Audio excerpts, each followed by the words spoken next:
नमस्कार विद्यार्थी मित्रों, सरदार पटेल विद्याभवन नाना वराछा सूरत द्वारा प्रस्तुत आ विडियो लेक्चर में हूँ विशाल खंबर आप सबનું હાર્દિક સ્વાગત કરું છું। આજે આપણે વિદ્યાર્થી મિત્રો ધોરણ 11 વિષય નામાના મૂળ તત્વો ભાગ 1 ચેપ્ટર નંબર 7 રોકડ મેળ અને તેના પ્રકારો આ ચેપ્ટરના અભ્યાસ તરફ આગળ વધીશું। વિદ્યાર્થી મિત્રો આપણે સૌથી પહેલા આ ચેપ્ટરની અંદર સાદા રોકડ મેળનો એક દાખલો જોયો, ત્યાર પછી બે ખાનાવાળા બે ત્રણ દાખલા જોયા અને આજે જે શરૂઆત કરવા જઈ રહ્યા છીએ એ ત્રણ ખાનાવાળા રોકડ મેળની વાત કરવા જઈ રહ્યા છીએ। પરીક્ષાની દ્રષ્ટિએ ખાસ કરીને ત્રણ ખાનાવાળો રોકડ મેળ છે અગત્યનો કહી શકાય।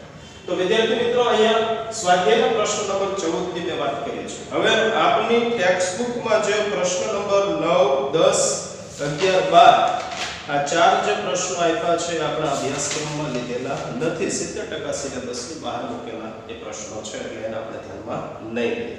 ચલો તો હવે ત્રણ ખાનાવાળા રોકડ મેળ માટે સ્વાધ્યાયનો પ્રશ્ન નંબર 14 ની ચર્ચા કરીએ તો નીચેના વ્યવહારો પરથી સોનમ બહેનનો આપ સૌ ટેક્સ્ટ બુકમાં ધ્યાન આપશો, સોનમ બહેનનો ત્રણ ખાનાવાળો રોકડ મેળ તૈયાર કરો। તો આપણે ત્રણ ખાનાવાળો રોકડ મેળ બનાવવાનો છે। હવે અહીંયા મેં ત્રણ ખાના એટલે વટાવ બેંક અને રોકડ આવી ત્રણ કોલમ છે એ રકમ લખવા માટે બંને બાજુ પર બનાવશું। ચલો તો હવે જોતા જઈએ એક પછી એક વ્યવહારો। આપણને સોનમ બેનના વ્યવહારોનું એક લિસ્ટ આપ્યું છે ફેબ્રુઆરી 2016 માટે। ચલો તો સૌથી પહેલા પહેલો એક વ્યવહાર આપ્યો છે, એમાં કીધું છે રોકડ શિલ્લક ₹16000 અને બેંક શિલ્લક ₹18000। રોકડ અને બેંક બંને શિલ્લક શબ્દ વાક્યો છે એટલે બંને શિલ્લકની હંમેશા ઉધાર બાકી હોય। તો ઉધાર બાકી તરીકે હું આઈ બાજુ પર બાકી આગળ લાવ્યા ના નામથી રોકડ શિલ્લક આપણને જે આપી છે એ મારા ખ્યાલથી રોકડ શિલ્લક આપણને આપી છે 16000 અને બેંક શિલ્લક આપી છે 18000। તો અહીંયા રોકડના ખાનામાં લખશું 16000 અને બેંકના ખાનામાં લખશું 18000। તો વિદ્યાર્થી મિત્રો આ શરૂની બાકીઓ ખેંચવાનું કામ આપણે સૌથી પહેલા કરશું। ચલો બાકીઓ લખ્યા પછી હવે આગળ વધીએ તારીખ નંબર 4 તારીખે એક વ્યવહાર આપ્યો છે 8000 નો માલ શ્રી અશોકભાઈને વેચો, તેણે નેફ્ટ દ્વારા બેંકમાં નાણાં ચૂકવી આપ્યા। તો વિદ્યાર્થી મિત્રો નેફ્ટ એટલે શું? NEFT। નેફ્ટ નો મતલબ થાય છે નેશનલ ઇલેક્ટ્રોનિક ફંડ ટ્રાન્સફર।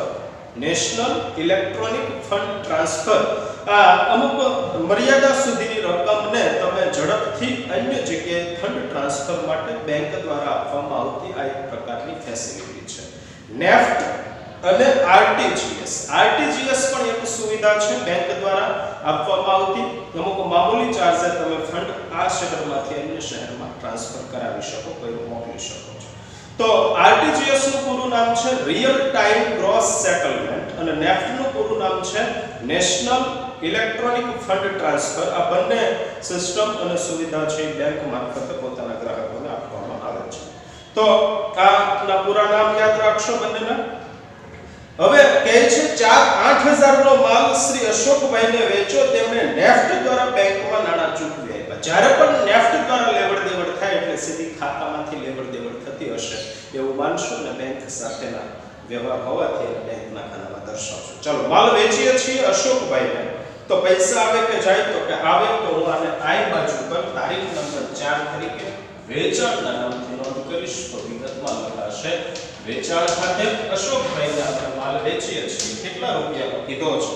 તો રકમ આપી છે આપણને, તો અશોકભાઈને વેચેલા માલની રકમ છે 8000 અને સંપૂર્ણ રકમ છે નેફ્ટ દ્વારા મળે છે એટલે અહીંયા બેંકના ખાનામાં એ રકમને દર્શાવશું। ત્યાર પછી આગળ વધીએ તો 6 તારીખે કીધું છે 10000 નો માલ 10% રોકડ વટાવે હેતલને રોકડેથી વેચ્યો। વેચાણ કર્યું હેતલ 10000 ઉપર 10% રોકડ વટાવ આપ્યો છે। તો અહીંયા વટાવના મેં બંને બાજુ પર ખાના વિદ્યાર્થી મિત્રો બનાવ્યા છે, એમાં માત્ર રોકડ વટાવની જ રકમની નોંધ થશે, વેપારી વટાવ વટાવના ખાનામાં લખાશે નહીં। ચલો તો 10000 નો માલ 10% રોકડ વટાવે રોકડેથી હેતલને વેચો, તારીખ નંબર આપી છે આપણને 6। તો અહીંયા ફરીથી આઈ બાજુ પર વિગતમાં લખશું વેચાણ ખાતે હેતલને માલ વેચો છે, રોકડેથી વેચો એવો શબ્દ વાપર્યો છે।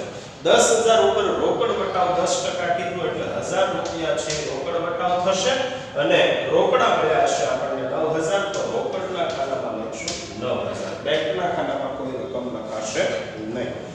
ત્યાર પછી આગળ વધીએ તો તારીખ નંબર 9 તારીખના વ્યવહારમાં આપણને કહે છે કે 9 તારીખે કીધું 3000 રૂપિયા 3000 રૂપિયા બેંકમાં ભર્યા. વિદ્યાર્થી મિત્રો, બેંકમાં પૈસા ભરવા અને બેંકમાંથી પૈસા ઉપાડવા આના વિશે મેં તમને વાત કરી હતી કે આ બંને વ્યવહાર છે જમા ખર્ચી વ્યવહાર કહેવાય. તો જમા ખર્ચી વ્યવહાર જ્યારે પણ આવો દાખલામાં આપેલો હોય ત્યારે રફમાં આપણે એક આમનોંધ બનાવશું. બેંકમાં પૈસા ભરીએ તો આમનોંધ કેવી બને? અહીંયા એક નાની એવી આમનોંધ લખું છું. બેંક ખાતે ઉધાર. બેંક ખાતે ઉધાર થશે અને ધંધામાંથી રોકડા જાય તો રોકડ ખાતે જમા થશે. કેટલા બેંકમાં ભરીએ છીએ? વ્યવહારમાં આપણને કીધું છે 3000 ભર્યા. ચલો તો 3000 નો આ વ્યવહાર છે. આમનોંધ મેં તમારી સામે લખી. હવે જમા ખર્ચી વ્યવહારની દરેકની બે અસર થાય. એક આય બાજુ પર અને બીજી વ્યય બાજુ પર. ખતવણીના નિયમ મુજબ આની સીધી ખતવણી કરીએ તો બેંક ખાતે ઉધાર થયું છે એટલે બેંક ખાતાની કઈ બાજુ પર જવાનું? તો કે ઉધાર બાજુ પર. વિગતમાં નામ લખશું રોકડ ખાતે અને રકમ બેંકના ખાનામાં 3000 લખાશે. તારીખ નંબર લખું છું 9. વિગતમાં લખાશે રોકડ ખાતે. ઉધાર તરફથી પહેલી ખતવણી કરીએ છીએ અને ખાતા વહી પાના નંબરમાં લખશું જખ એટલે જમા ખર્ચી વ્યવહાર અને ખાનું લેશું બેંક વ્યવહાર રકમ લખાશે 3000. ચલો બેંકમાં 3000 ની આવક થઈ. સામે રોકડા ધંધામાંથી જાય છે. જાય તો જમા બાજુ પર તારીખ નંબર લખશો 9. વિગતમાં લખાશે રોકડ ખાતાની જમા બાજુ. વિગતમાં લખશો બેંક ખાતા. હું ખતવણી કરું છું બંને તરફથી અને ખાનું લેશું રકમ લખવા માટે રોકડનું અને 3000 છે એ રોકડની જાવક તરીકે નોંધ થશે. તો વિદ્યાર્થી મિત્રો, આવો જમા ખર્ચી વ્યવહાર હોય તો ખાતા વહી પાના નંબરની કોલમમાં જખ એવી નોંધ લખવામાં આવે છે. તો આ રીતે બંને તરફે એક અસર આપી. ત્યાર પછી 11 તારીખના વ્યવહારમાં આપણને કહે છે કે જીવન વીમા પ્રીમિયમના 2000 નેફ્ટ દ્વારા ચૂકવા અને બેંકે 3 રૂપિયા ચાર્જના વસૂલ લીધા. જીવન વીમા પ્રીમિયમ આપણે નેફ્ટ દ્વારા ચૂકવીએ છીએ 2000 રૂપિયા. તો તારીખ નંબર ચૂકવા એટલે વ્યય બાજુ પર 11 તારીખ. જીવન વીમો એ માલિકનો અંગત ખર્ચ કહેવાય એટલે એને ઉપાડના નામથી લખશો. કેટલું ચૂકવીએ છીએ જીવન વીમા પ્રીમિયમ? તો કે 2000. તો નેફ્ટ દ્વારા ચૂકવા એટલે બેંકના ખાતામાં 2000. બીજી બાજુ નેફ્ટનો ચાર્જ 3 રૂપિયા લાગ્યો છે એટલે અહીંયા ફરીથી 3 રૂપિયા હું 11 તારીખે લખીશ નેફ્ટ ચાર્જિસ ખાતે. ચાર્જ બેંકે આપણી પાસેથી 3 રૂપિયા લીધો છે તો નેફ્ટ ચાર્જિસ ખાતે બેંકના ખાતામાંથી 3 રૂપિયાની જાવક બતાવશે. ત્યાર પછી આગળ વધીએ તો 13 તારીખના વ્યવહારમાં કહે છે પગારના 3000 ચૂકવા. કેવી રીતે ચૂકવા સ્પષ્ટતા નથી એટલે રોકડમાં જ ચૂકવા છે સમજી. જાવક બાજુ પર હું નોંધ કરું તો પગાર ખાતે અને 3000 રૂપિયા રોકડના ખાતામાં દર્શાવશું. ત્યાર પછી આગળના વ્યવહારમાં કહે છે કે મજૂરીના રૂપિયા 2000 ચૂકવા. 14 તારીખે મજૂરી 2000 ચૂકવી. આ પણ રોકડમાં ચૂકવી હશે. નાણાં જાય છે તો કઈ બાજુ પર નોંધ કરશું? તો કે વ્યય બાજુ પર નામ લખશું મજૂરી ખાતે અને કેટલા ચૂકવીએ છીએ? તો કે 2000. તો રોકડના ખાતામાં 2000 દર્શાવશું. ત્યાર પછીનો 17 તારીખનો વ્યવહાર રોકડ ખરીદી 1000 અને રોકડ વેચાણ 3000. રોકડ ખરીદી અને વેચાણની માહિતી આપી છે. ચલો રોકડ ખરીદીએ, રોકડેથી માલ ખરીદીએ તો પૈસા જાય તો એને હું 17 તારીખના વ્યવહાર તરીકે જાવક બાજુ પર વ્યય બાજુ પર લખીશ ખરીદ ખાતે. રોકડ ખરીદી આપણને કીધી છે 1000 રૂપિયાની તો રોકડના ખાતામાં લખશું 1000. અને રોકડેથી માલ કેટલાનો વેચ્યો? તો કે 2000 નો. તો રોકડાથી માલ વેચીએ તો પૈસા આવે. 3000 નો માલ વેચીએ છીએ તો નાણાં આવે. તો આ બાજુ પર ફરીથી તારીખ લખશું 17. વિગતમાં લખશું વેચાણ ખાતે અને રકમ રૂપિયા 3000 રોકડ ખાતામાં આવશે. ચાલો ત્યાર પછી તારીખ નંબર 19 રૂપિયા 2500 ડિવિડન્ડના બેંકે નેફ્ટ દ્વારા જમા કર્યા છે. ડિવિડન્ડ આપણા ખાતામાં બેંકે જમા કર્યું. બેંક જમા કરે એનો મતલબ બેંકમાં શિલ્લક વધે અને બેંક ઉધાર કરે તો બેંક શિલ્લક ઘટે. ચલો બેંકે આપણા ખાતામાં ડિવિડન્ડ જમા કર્યું મતલબ પૈસા આવ્યા. આવે તો આ બાજુ પર લખશું તારીખ નંબર 19. વિગતમાં લખાશે ડિવિડન્ડ ખાતે.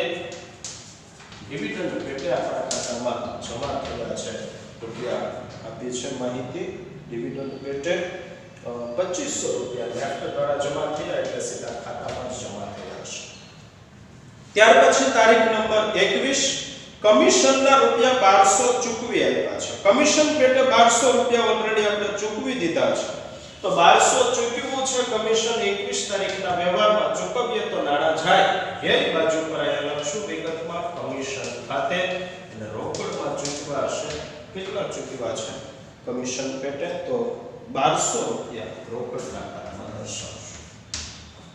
કમિશન પછી તારીખ નંબર 23 આગના વીમા પ્રીમિયમના ભરવા 2500 નેફ્ટ દ્વારા ચૂકવ્યા અને બેંકે રૂપિયા 2 ચાર્જના વસૂલ કર્યા.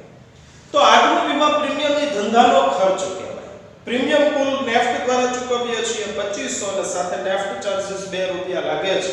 પૈસા જાય છે તો જાય તો વ્યય બાજુ પર તારીખ નંબર 23 તરીકે નોંધ કરશું આગના વીમા પ્રીમિયમ ખાતે. કેટલું ચૂકવ્યું વીમા પ્રીમિયમ આગળનું? તો કે 2500 નેફ્ટ દ્વારા ચૂકવીએ તો બેંકના ખાતામાં નોંધાશે.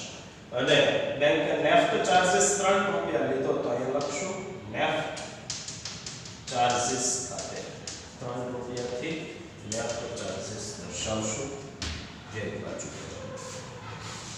સોરી નેફ્ટ ચાર્જીસ ના 2 રૂપિયા છે એટલે અહીં 2 રૂપિયાથી નોંધ થશે. ત્યાર પછી આગળ 23 તારીખ પછી 25 તારીખ બેંકે વ્યાજના 200 અને કમિશનના 200 આપણા ખાતે નેફ્ટથી જમા કર્યા છે. તો આપણા ખાતામાં બેંક વાળાએ 2 રકમ જમા કરી. બેંક વ્યાજના 200 અને સાથે કમિશનના 200 આ બંને નેફ્ટ દ્વારા જમા કર્યા છે. ખાતામાં જો જમા થાય એનો મતલબ બેલેન્સ વધે. તો પૈસા આવ્યા આઈ બાજુ પર તારીખ નંબર લખશું આપી છે આપણને 25 તારીખ. 25 તારીખે એક વખત લખશું શેના મળ્યા? તો કે બેંક વ્યાજ અને બીજા શેના મળ્યા? તો કે કમિશનના. તો એક વખત લખશું કમિશન ખાતે. વ્યાજ કેટલું મળ્યું છે આપણને એની માહિતી આપી છે પ્રમાણે વ્યાજ પેટે 200 અને કમિશન પેટે 200 બંને 200 નેફ્ટ દ્વારા જમા થયા છે એટલે બેંકના ખાતામાં 200 રૂપિયા કરશું. છેલ્લો વ્યવહાર 28 તારીખે બેંકે આપણા વતી વાહન લોનનો હપ્તો 12000 નેફ્ટ દ્વારા ચૂકવી આપ્યો અને બેંકે 3 રૂપિયા ચાર્જના વસૂલ કર્યા. તો વાહન લોનનો હપ્તો બેંક આપણા વતી ચૂકવી આપે છે 12000. વાહન લોનનો હપ્તો ચૂકવીએ તો ખાતામાંથી પૈસા જાય એટલે વ્યય બાજુ પર તારીખ નંબર લખશું 28. વિગતમાં લખશું વાહન લોનના હપ્તા ખાતે કેટલાનો હપ્તો ચૂકવ્યો છે? તો કે 12000 નેફ્ટ દ્વારા એટલે બેંકના ખાતામાં લખશું. ત્યાર પછી 28 તારીખે બેંકે ચાર્જ લીધો છે 3 રૂપિયા એટલે નેફ્ટ ચાર્જીસ નામે લખશું નેફ્ટ ચાર્જીસ ખાતે. ચાર્જ પેટે બેંકે 3 રૂપિયા ખાતામાંથી કાઢ્યા છે. તો આ રીતે દરેક વ્યવહારની આપણે નોંધ કરી. હવે વિદ્યાર્થી મિત્રો વાત આવે છે વ્યવહારોની નોંધ કર્યા પછી સરવાળાની. તો સૌથી પહેલા હું રોકડની આ બાજુનો અને વ્યય બાજુનો સરવાળો કરું તો રોકડ આવકો કેટલાની થશે એનો સરવાળો કરીએ. સૌથી પહેલા રોકડ આવકો. રોકડ આવકોનો સરવાળો 28000 સમથિંગ થાય છે આ બાજુ પર. આ બાજુનો 28000 એમાંથી વ્યય બાજુની બધી વિગતોને બાદ કરતા રોકડની નેટ બેલેન્સ જો વધશે એ સમથિંગ 17800 રૂપિયા ડિફરન્સ થઈ મળશે. અહીંયા રોકડના ખાતામાં 28000 સરવાળો અને ડિફરન્સ 17000 સમથિંગ આપણને કીધો છે 800. તો બેલેન્સ કાઢી આપણે આવકનો સરવાળો એમાંથી રોકડ જાવક આવ્યા સુધીની બધી વાત કરી એટલે ડિફરન્સ 17800. એવી રીતે બેંકના ખાતાનો સરવાળો કરીએ તો બેંક બાજુ આઈ બાજુનો વધારે થશે. બેંકના ખાતાનો 31900. તો બેંકનો આવકનો જે સરવાળો થાય એમાંથી જાવક બાજુનું બધું બાદ કરીએ તો 15392 રૂપિયા ડિફરન્સ આવશે. અહીંયા કુલ સરવાળો 31900 મોટો સરવાળો નીચે લખાશે અને આવી રીતે ડિફરન્સ એનો છે એ 15392 રૂપિયા આવશે. તો વિદ્યાર્થી મિત્રો આવી રીતે રોકડ અને બેંકની જે બેલેન્સ શોધી ફેબ્રુઆરી મહિનાનો છેલ્લો દિવસ એટલે 28 તારીખ હોય એની સામે લખશું બાકી આગળ લઈ. આજની જે આખરની બાકી આવે એ પછીના મહિને એટલે કે નવો મહિનો આપણો શરૂ થશે 1 માર્ચ 2016 અહીંયા રકમ વિગતમાં લખાશે બાકી આગળ લાવ્યા પહેલામાં બેંકના ખાનામાં 15392 રોકડના ખાનામાં 17800 રહી વાત વટાવના ખાનાની તો વટાવની બેલેન્સ શોધવાનો એટલે જે તે બાજુમાં ખાલી સરવાળો જ કરવાનો હોય છે તો વિદ્યાર્થી મિત્રો આ રીતે આપણે સંપૂર્ણ દાખલાની ગણતરી એ 3 ખાનાવાળા રોકડ મેળવી અંદર દર્શાવી અને 8 માર્ક્સનો દાખલો જો પૂછે તો આ રીતે સંપૂર્ણ જવાબ